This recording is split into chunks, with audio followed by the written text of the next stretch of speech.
nó lại bảo tham gia có nghĩa theo trong đầu gối. Đấy là kịch, đấy là gọi là kịch.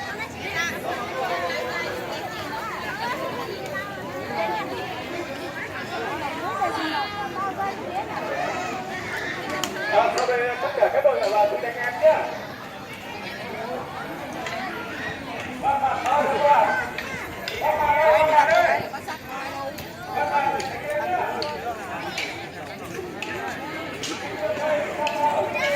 Xong lo để mà sao có ai đánh né nào?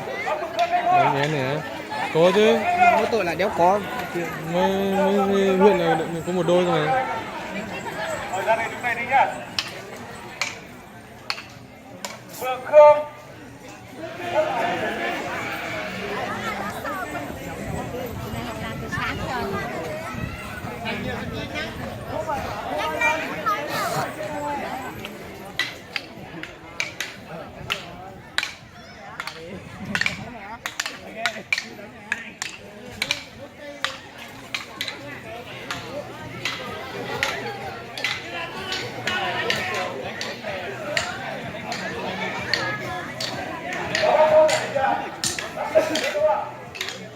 Bác Sơn ơi.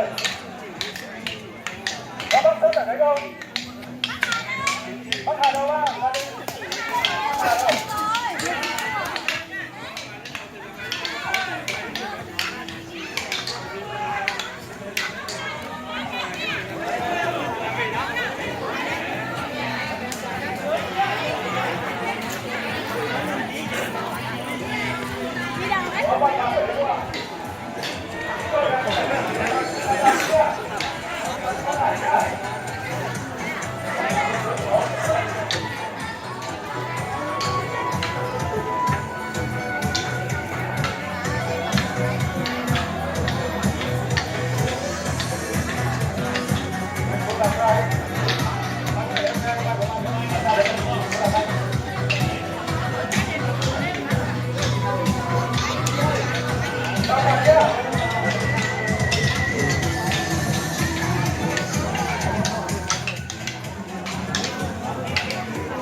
Bây giờ bên chú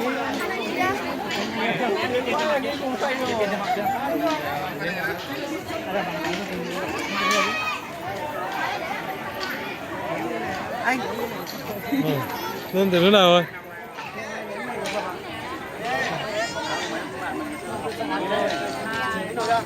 Anh Khoan đâu? Tí nữa anh về luôn. Ừ, lát nữa anh về luôn, anh không ở lại đâu. ở đây đã. Anh ở lại một tí tối không về kịp ấy. Đồ của anh đang ở trên kia còn chưa lấy kìa. Nhà về đây. Mấy con chim đẹp phết nhỉ. Ăn uống xong là 9-10 giờ đêm mà chắc không về kịp. Mai còn bán hàng chợ nữa.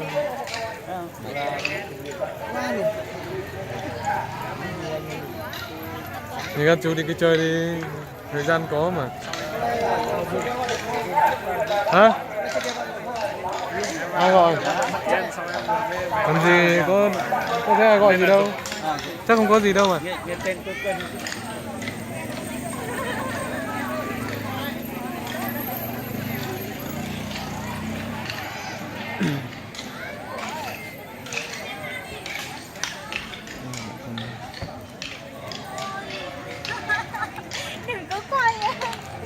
Hai mẹ con anh đi ăn Tết.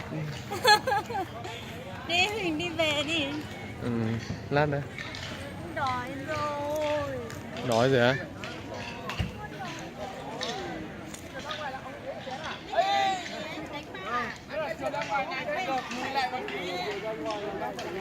Đánh tô lu. Cái đấy gọi Đánh tô lu. chơi giá không nọ của mình nào. Nó có thể dịch chuyển trong vòng 50 phân. Trời.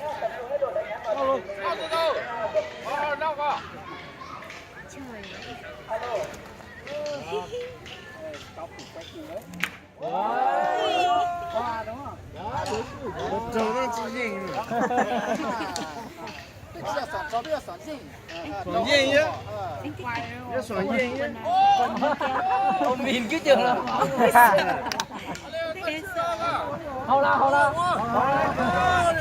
Nhá xoắn dây. Rất xoắn gì mà. Nhá xoắn cho có chút tính lại đi tao mà cả. Thắng rồi. Sớm nhất à? Lúc đấy đánh với thầy dùng thì thua suốt bao giờ đấy, chuẩn với anh nhỉ? Đánh chuẩn luôn. Ông các bạn trẻ đấy. Chú đánh à? Làm lại. Đánh nó phải quay thế này. Không, đánh này nó phải quay kiểu này nó mới đánh được. Ra ngoài rồi. Càng gần thế ông cả như vậy. Tay em phải quay lên. Không cái này. Em không đứng được.